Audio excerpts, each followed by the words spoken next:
नमस्कार दोस्तों, मैं एडवोकेट आरडी आपका चैनल पर स्वागत करती हूँ। आई होप आप सब लोग बहुत अच्छे होंगे। रात के 9 बज चुके हैं, कहानी का सिलसिला शुरू हो चुका है। कहानी शुरू करूँ उससे पहले मैं वही कहूँगी कि अगर चैनल पर नए हैं तो प्लीज़ चैनल को सब्सक्राइब जरूर करें, क्योंकि परिवार को बड़ा भी करना है। और इसके साथ ही अगर वीडियो अच्छा लगता है तो लाइक भी करें, और अगर कोई सजेशन देना चाहते हैं या वारदात के बारे में कोई राय देना चाहते हैं या कुछ भी कहना चाहते हैं तो कमेंट करके ज़रूर मुझे बताएं। बात यहाँ पर आती है कि नाजायज़ रिश्ते कई बार किस किस सीमाओं को लांघ जाते हैं, आप समझ भी नहीं सकते और मैं समझा भी नहीं सकती। लोगों के दिमाग में क्या चलता है और लोगों के दिमाग में क्या खेल चलता है, इन सब नाजायज़ रिश्तों की वजह से समझ पाना मुश्किल है और समझा पाना मुश्किल है। क्या सोचकर लोग अपने ही लोगों को मौत के घाट उतार देते हैं। मैं बात इसलिए कर रही हूँ क्योंकि आज की जो वारदात है वो इसी चीज़ से रिलेटेड है। यूपी में एक जगह है बहराइच। बहराइच में जो दरगाह शरीफ थाना क्षेत्र है, वहाँ पर सुबह सुबह 8 बजे 16 अक्टूबर 2022 को सुबह 8 बजे के समथिंग थाना में एक लेडी जो है वो रोते बिलखते पहुँचती है। और पहुँचने के बाद कहती है कि साहब मेरा तो सब कुछ लुट गया, मेरा तो सब कुछ बर्बाद हो गया, मेरा घर तबाह हो गया। वो उस लेडी को बिठाते हैं और उसको बिठा के पानी वगैरह पिलाते हैं और कहते हैं कि रोना बंद करो और इत्मीनान से बताओ कि आखिर मैटर क्या है। तब वो लेडी बताती है कि मेरे पति की देर रात किसी ने हत्या कर दी, और जब मैं सोकर उठी तब मुझे पता लगा कि उसकी हत्या हो गई। इसलिए मैं आपके पास आई हूँ कि आप इंसाफ करो और कातिल को पता करो कि मेरे पति का आखिर किसने कत्ल किया। इतना सुनना था कि पुलिस वाले भी भौचक्के रह गए। वो उस लेडी के साथ साथ उस एरिया में गए, और वो एरिया था सलारगंज का जमील कॉलोनी इलाका। वहाँ पर जब गए और वहाँ पर जब अंदर जाकर मंजर देखा तो मंजर बहुत ही भयावह था। जो वहाँ पर रहने वाले इसके हस्बैंड थे, जिनका नाम इम्तियाजुल हक था, जो पेशे से वकील थे, उनका जो शव है वो बेड पर पड़ा हुआ था और लहूलुहान चारों तरफ खून खून फैला हुआ था। पुलिस ये देखकर समझ गई कि या तो ये बदले की भावना है और या ही किसी ने रंजिश के चलते या कोई ना कोई लड़ाई झगड़े के चलते इनका मर्डर किया है। पुलिस साथ के साथ ही सीनियर ऑफिसर्स को फ़ोन करती है और फॉरेंसिक वालों को बुलाती है। फॉरेंसिक वाले आते हैं, डॉग स्क्वाड वाले आते हैं और जो कत्ल है उसकी तहकीकात करनी शुरू कर देते हैं। लेकिन पुलिस वालों को यहाँ पर एक बात खटक रही थी। जब उन्होंने उस लेडी से पूछा, जो कि लेडी का नाम नुसरत जहाँ था, जब नुसरत से पूछा कि आखिर मैटर क्या था, तो उसने बताया कि साहब मुझे नहीं पता, देर रात को हम लोग सो चुके थे और जैसे ही मेरी सुबह आँख खुलती है तो मैं देखती हूँ कि मेरे पति जो हैं वो खून से लथपथ पड़े हुए हैं। तो वो पूछते हैं कि तुम कहाँ पर सोई थी, तो वो बताती है कि हम एक ही बेड पर सोए हुए थे। अब पुलिस यहाँ पर चौंकती है कि चूंकि एक ही बेड पर सोए हुए हैं और उसके बाद पति की कोई इतनी बेरहमी से हत्या कर देता है, बच्चे वहीं पर सोए हुए हैं, बीवी वहाँ पर सोई हुई है, और उसके बाद किसी को पता भी नहीं चलता, सब सोए रह जाते हैं। जब ये बात पुलिस को सुनने में आती तो उनके दिमाग में घंटी बजती है। कहते ना पुलिस वालों का दिमाग है, कुछ ना कुछ निकाल ही लेता है। उनके दिमाग में मतलब एक चीज़ आई कि कहीं ना कहीं हो ये घर का अंदरूनी मामला है। उसके बाद अब चूंकि जो इम्तियाजुल हक थे वो पेशे से वकील थे, तो जो बार काउंसिल के जो मेंबर्स हैं उन्होंने दबाव बनाना शुरू कर दिया, उन्होंने प्रेशर करना शुरू कर दिया। साथ में आसपास के कॉलोनी वाले थे, जो कि पेशे से वकील थे, घर अच्छा था, कमी कुछ भी नहीं थी, तो समझ में आता है कि वहाँ पर आसपास के लोग भी उसी तरीके से होंगे, अच्छी सोसाइटी थी। तो उन लोगों ने भी प्रेशर बनाना शुरू कर दिया। जब प्रेशर बनना शुरू किया, साथ ही साथ बार काउंसिल के मेंबर्स की तरफ से भी प्रेशर बनना शुरू हो गया, तो फिर पुलिस वालों ने अपनी जो पुलिस की टीम है वो 4 टीमों में डिवाइड की और इन्वेस्टिगेशन शुरू की। सबसे पहले जो डाउट था, और चूंकि आसपास वालों से पूछा तो पता लगा कि जो इम्तियाजुल हक हैं और जो नुसरत है इनके बीच के संबंध अच्छे नहीं थे। इनके पति पत्नी के बीच के संबंधों में खिटपिट होती रहती थी, लड़ाई झगड़े होते रहते थे आपस में। जब पुलिस वालों को ये चीज़ पता लगी तो उनको कंफर्म हो गया कि कहीं ना कहीं इसमें जो नुसरत जहां का हाथ है। उसके बाद नुसरत जहां की फ़ोन कॉल डिटेल्स निकाली जाती हैं। जब फ़ोन कॉल डिटेल्स निकाली जाती हैं तो उससे पता चलता है कि एक नंबर पर नुसरत जहां का बहुत ज़्यादा बात होती है और बहुत ज़्यादा टाइम के लिए बात होती है। जब ये बात पता लगी तो उन्होंने जिस नंबर पर बात हो रही थी उस नंबर के बारे में पता किया तो उस नंबर का पता चला कि दरगाह शरीफ क्षेत्र में रहने वाले नदीम अहमद का नंबर है ये। जब ये बात पता लगती है और उसके बाद उन्होंने जब वो कॉल रिकॉर्डिंग सुनी तो कॉल रिकॉर्डिंग सुनने के बाद वो कंफर्म हो गया कि इसमें नुसरत जहां का हाथ है और साथ ही इस नदीम अहमद का हाथ है। और उसके बाद देर रात उसी 17 अक्टूबर को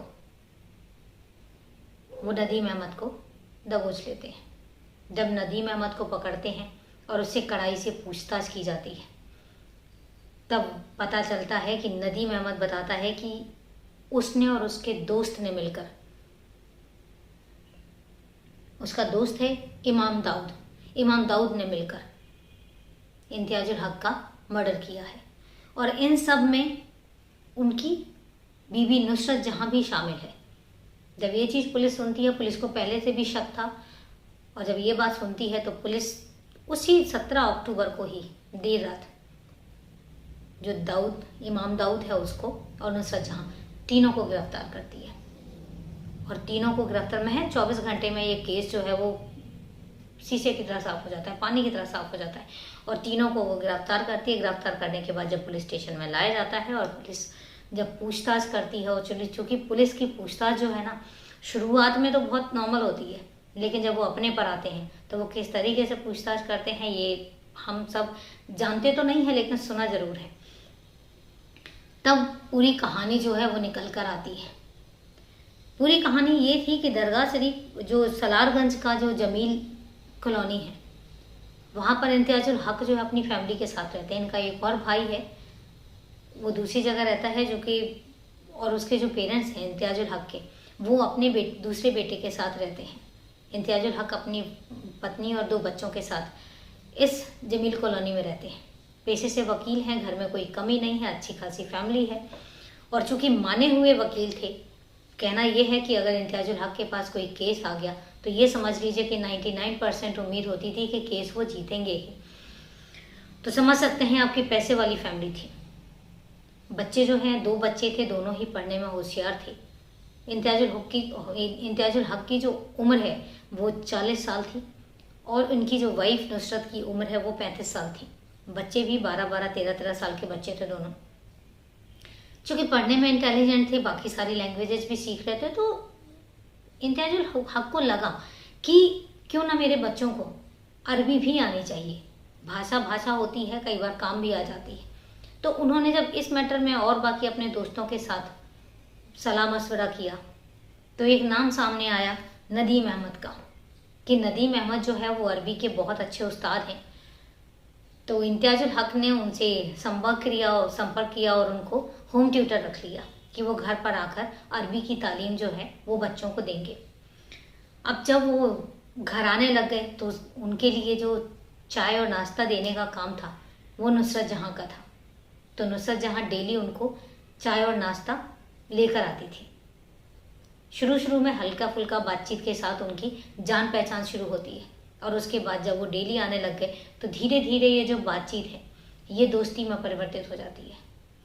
और दोस्ती में परिवर्तित होने के बाद नंबर एक्सचेंज होते हैं और उसके बाद बातचीत का सिलसिला शुरू होता है और इन दोनों में अफेयर शुरू हो जाता है। और अफेयर इस कदर बढ़ता है कि ये एक दूसरे के साथ ज़िंदगी बिताने के सपने देखने लग जाते हैं, और बिना इस चीज़ का परवाह किए कि अगर इम्तियाजुल हक को पता लगा तो क्या होगा, उनकी घर गृहस्थी, नुसरत जहां की घर गृहस्थी का क्या होगा, इन सबको सोचे बिना। लेकिन बात वही है कि कोई भी चीज़ छुपाए नहीं छुपती है। इम्तियाजुल हक को भी इस बात की भनक लगती है जब उसको इस बात की भनक लगती है तो उनके घर में आए दिन झगड़ा शुरू हो जाता है। नुसरत जहां अपने आप को कहती है कि वो बेकसूर है, उनके बीच में ऐसा कुछ भी नहीं है, लेकिन वही बात है कि जब कॉल रिकॉर्ड्स होती हैं, बार बार कॉल्स होती हैं, तो उन सब चीज़ों के बारे में आप जस्टिफाई नहीं कर सकते। नुसरत जहां कितना जस्टिफाई करती, और इम्तियाजुल हक जो है वो मानने के लिए तैयार नहीं थे। जब ये चीज़ें उनके घर में ज़्यादा बढ़ने लग गई, लड़ाई झगड़े ज़्यादा बढ़ने लग गए, तो एक बार नुसरत जहां ने नदीम अहमद से कहा कि मुझे नहीं पता, कोई ना कोई समाधान निकालो, क्योंकि मैं ये रोज़ रोज़ की लड़ाई झगड़ों से तंग आ चुकी हूँ। और नदीम अहमद कहता है कि तुम चिंता ना करो, मैं सब देख लूँगा। और उसके बाद जो ये सारी प्लानिंग है मर्डर की, वो शुरू होती है। नदीम अहमद जो है वो इमाम दाऊद से संपर्क करता है अपने दोस्त से, और उसको सारी बात बताता है। चूँकि इमाम जो दाऊद है उसको सब कुछ पता था, उनके रिलेशंस के बारे में हर चीज़ उसको पता थी, तो वो भी तैयार हो जाता है। और इस तरीके से एक 16 अक्टूबर 2022 की डेट चुनी जाती है। 16 अक्टूबर 2022 को देर रात 11:30 बजे जब इम्तियाजुल हक गहरी नींद में सो जाते हैं, तो नुसरत जहां उनके लिए दरवाज़ा खोलती है और वो दोनों एंटर करते हैं, और एक भारी भरकम रॉड से उस पर बहुत ज़ोर से वार किया जाता है। और जैसे ही वार किया जाता है इम्तियाजुल हक, वो वार इतना ज़्यादा फोर्सफुली होता है कि इम्तियाजुल हक जो है वहीं पर ही बेहोश हो जाते हैं। और जब वो बेहोश हो जाते हैं तो चाकू से, धारदार चाकू से उनका गला काट दिया जाता है, और इसके बाद ये दोनों वहाँ से चले जाते हैं। बाकी की कहानी जो है वो मैं पहले बता चुकी हूँ कि उसके बाद होता क्या है। सुबह सुबह उठ के नुसरत जहाँ जो है पुलिस स्टेशन पहुँचती है और ऐसी ऐसी कहानी पूरी बयां करती है। बच्चे भी दहशत में थे, क्योंकि कहीं ना कहीं उन्होंने भी सुबह उठ के ये सारा मंजर देखा। बाद में पता लगता है कि पुलिस ने जो है वो चार्जशीट दाखिल करके केस जो है वो पुलिस कोर्ट में भेज दिया है, और उसके बाद तीनों को जेल भेज दिया गया है। बच्चों की जो कस्टडी है वो उनके चाचा चाची और दादा दादी के पास है। और उसके बाद सर्च किया गया है, लेकिन अभी तक ये कंफर्म नहीं है। उनको ये पता है कि उनको सज़ा हो चुकी है, लेकिन कितनी सज़ा हुई है ये कंफर्म नहीं है। तो अगर कंफर्म होता है तो आपको अपडेट ज़रूर किया जाएगा। ये थी पूरी वारदात, और ये थी नाजायज़ रिश्तों का अंत। नाजायज़ रिश्तों का अंत कभी सुखद नहीं होता। ये कुछ क्षणों के लिए सुख दे सकते हैं, ये कुछ सालों के लिए सुख दे सकते हैं, लेकिन जब नाजायज़ संबंधों की बात आती है तो नाजायज़ संबंध हमेशा ही दुखदायी होते हैं, हमेशा तकलीफदेह होते हैं, ये कभी खुशी नहीं देते। इसलिए बेहतर यही होगा कि इन सब से बचा जाए। जो रिश्ता से चंद पलों की खुशियाँ देता हो, उन रिश्तों का कोई मतलब नहीं होता, उन रिश्तों का कोई मोल नहीं होता। पर बात वही आती है कि लोग समझते नहीं हैं। समझने की ज़रूरत है, सोचने की ज़रूरत है। ये थी पूरी वारदात। नतीजा क्या निकला सब आपके सामने है। बहुत सारे सबक हम ले सकते हैं कि बात वही आती है, नाजायज़ रिश्ते कभी भी आपको हेल्प नहीं करेंगे, कभी भी आपको सुख नहीं। क्षणिक सुख, एक छोटे से पलों के सुख के लिए इंसान अपने उस इंसान को जान से मार देता है जिसके साथ उसने शादी करके आता है, जिसके साथ वो इतने अच्छे अच्छे पल गुजारता है, जिसके साथ वो मतलब उनके 2 बच्चे प्यारे प्यारे बड़े होते हैं। क्या कह सकते हैं। ये थी पूरी वारदात। अब बात आती है सवाल की।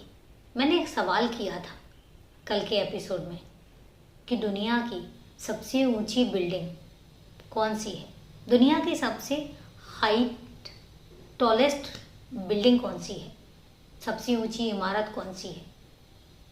तो उसका आंसर है बुर्ज खलीफा, दुबई में बुर्ज खलीफा बिल्डिंग है, जो अभी के लेटेस्ट उसके आंकड़ों के हिसाब से सबसे टॉलेस्ट बिल्डिंग है, सबसे ऊंची इमारत है। तो ये था आंसर। अब बात आती है आज के सवाल की।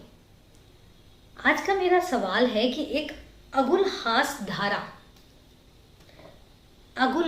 धारा किस महासागर में बनती है। अब आप सर्च करिए और सर्च करके मुझे आंसर ज़रूर बताइए, और आप लोगों को आता है तो भी मुझे कमेंट करके ज़रूर बताइए। आंसर जो है वो सोमवार को दूंगी, क्योंकि संडे को वीडियो नहीं पब्लिश होता है। तो आंसर जो है वो सोमवार को दिया जाएगा। तब तक आप लोग सर्च करिए और मुझे कमेंट करके ज़रूर बताइए। जुड़े रहिए, परिवार को बड़ा करने में मेरा सहयोग कीजिए। और आपका इस वारदात के बारे में क्या विचार हैं, वो अपने विचार ज़रूर कमेंट बॉक्स में ज़रूर सेंड कीजिएगा, अच्छा लगेगा मुझे भी। तो चलिए दोस्तों, मिलते हैं फिर अगले वीडियो में एक नई वारदात के साथ। तब तक नमस्कार। सतर्क रहें, सावधान रहें।